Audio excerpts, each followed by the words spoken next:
Dober dan. Živijo. Pretresla bova pretreseno nemško situacijo.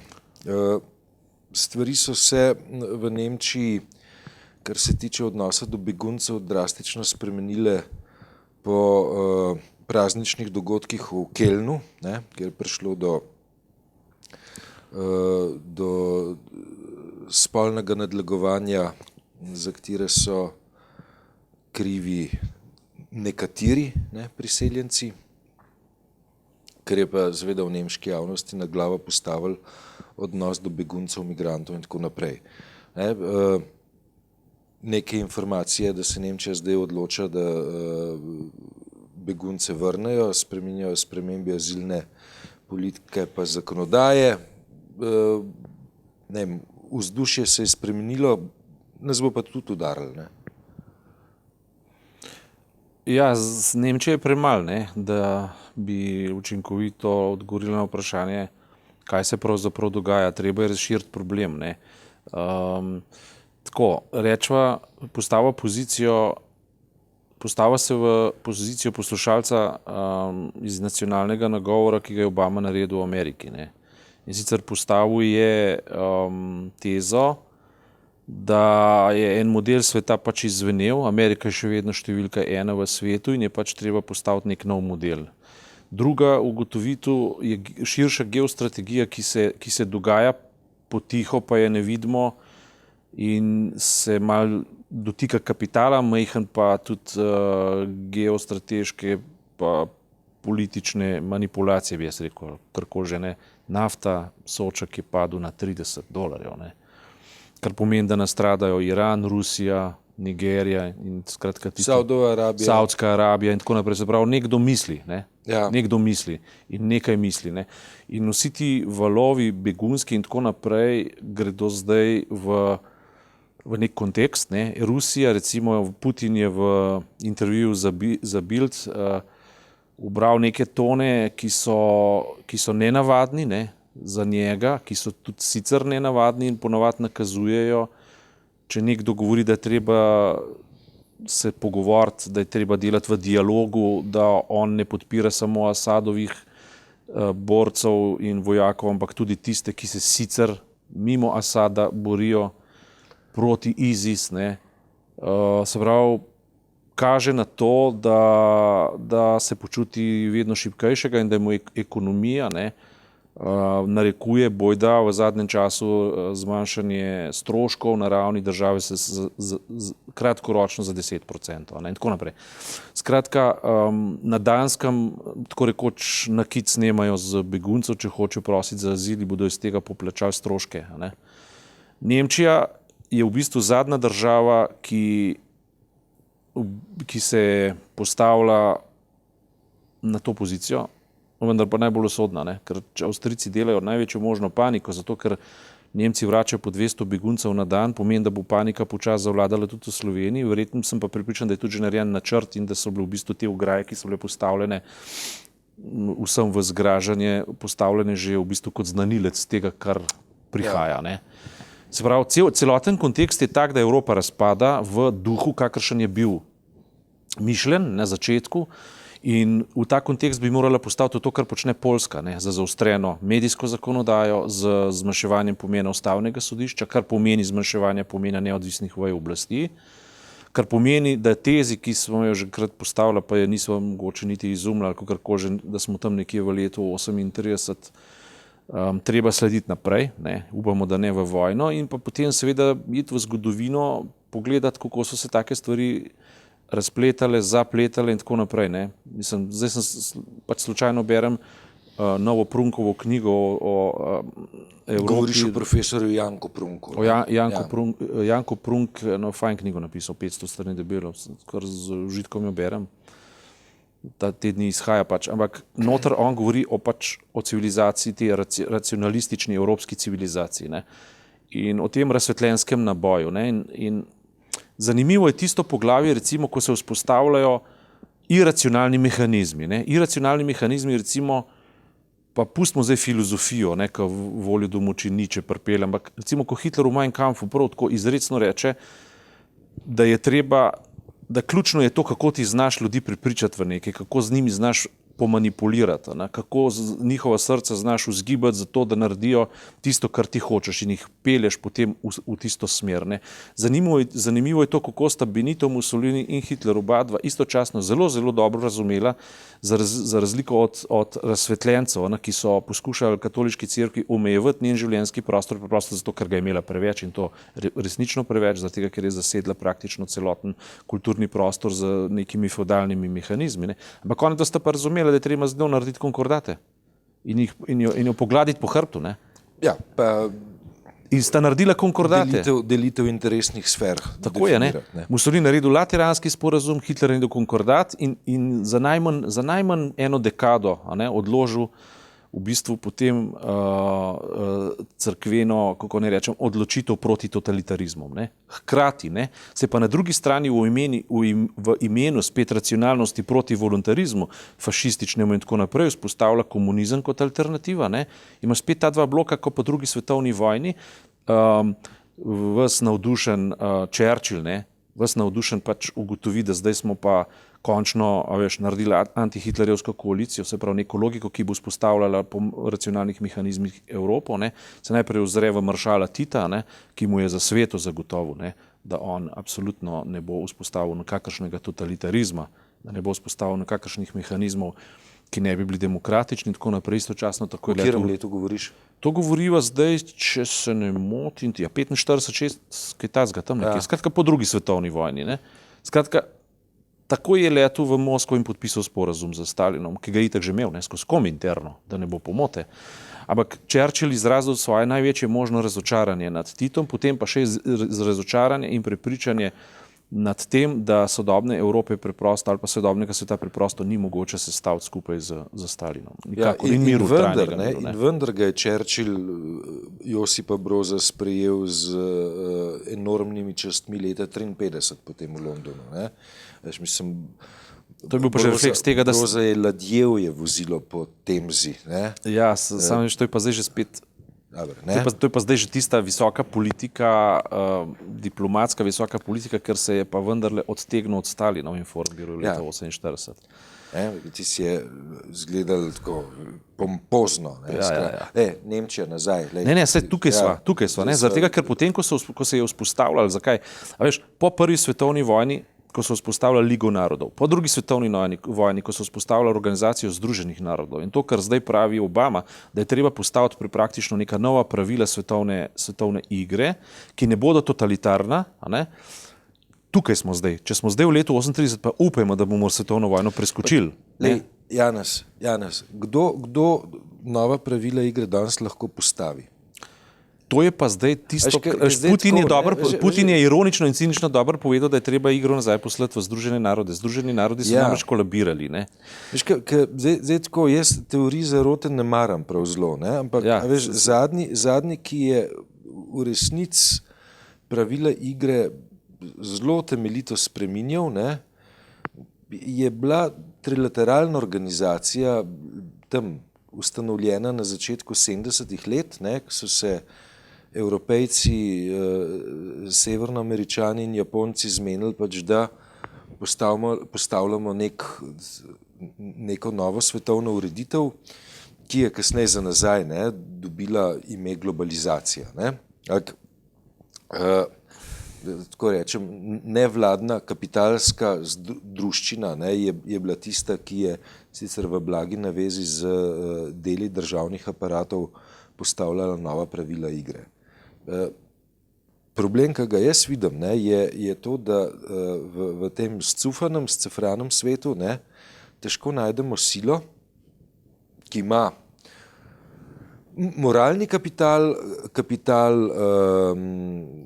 politični kapital, ekonomski kapital, pa še kakšen kapital, ki bi lahko to novo konfiguracijo šla postavljati.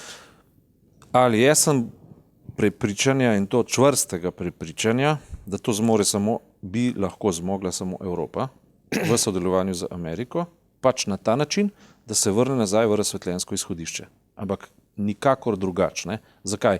Zato, ker gre prvo, kar je za individualiziran proces, drugo, kar gre za racionalen proces, Tretje, kar je, gre za nekaj, kar opredeljuje individualno svobodo. Na izhodiščih. Bom skladno z načelom razsvetljenstva rekel, drznem si dvomiti. Ne?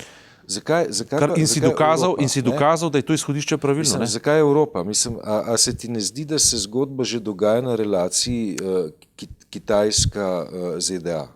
Ne. Ne. Zakaj ne?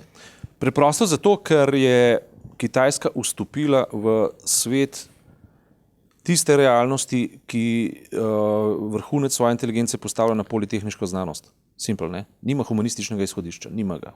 Govorim zdaj na ravni realpolitike. Ja. Amerika je tukaj dosti bolj presežna, ampak je v bistvu bila tudi trendsetter pri globalizaciji, ki se je izkazala za neustrezno. Ne? Glej, kaj se je zgodilo vmes. Kitajska je imela v teh desetletjih svoje industrializacije neko težavo. So znali, tako kot Japonci, v nekem obdobju kar dobro pa hitro skopirati stvari. Niso pa imeli imaginacije, kako nekaj razviti. Dva delova vohuna sta bila v Las Vegasu na sejmu sodobne elektronike, Matjaž in Lenart, in sta se pravkar vrnila v tem. Pravita mi, da so Kitajci dobili domišljijo. In ne delajo več samo tega, da bi vzeli Appleovo napravico in jo v rekordno hitrem času naredili na novo in po svoje malo, pa mogoče kakšno malenkost dodali, pač pa so dobili domišljijo in delajo stvari, ki še niso bile narejene. Kar pomeni, da se prebuja kreativni potencial. Zdaj, Ameri kreativni potencial nedvomno imajo. Dobivajo ga Kitajci, kot kaže, če so poročila naših vohunov točna. Kaj je s kreativnim potencialom Evrope? Ja, zdaj, če greva nazaj na komunistična izhodišča, ko bodo na Kitajskem pač sproducirali prvo knjigo, ki bo tematizirala z pozicije kreativnega potenciala humanistično teorijo, potem se na tej ravni lahko naprej pogovarja, dokler bodo izpopolnjevali Appleove igrače, pač ne. Prvič, drugo, kar je, demokracija, in artikulacija demokracije skozi humanizem pa skozi razsvetljenstvo je pač evropska stvar in ameriška deloma, v tem smislu in zaradi mene lahko od kogarkoli, ker končni faze svetovni mir bo mogoče obraniti samo v kombinaciji razsvetljenstva, eventualno religije pridejo še v upoštev, kolikor se bodo pač zauzemali za mir, kolikor bodo pač artikulirali mir, pri čemer je po mojem mnenju ekologija subsidiarno vprašanje. Potrebno, ampak ni primarno, ampak je v bistvu, recimo temu, podrejeno vprašanje. Ampak družbena organizacija pač na ravni tega, da se bo produkcija vrnila nazaj pač v gabarite funkcije družbe, kot take, evropska stvar, če mene vprašaš.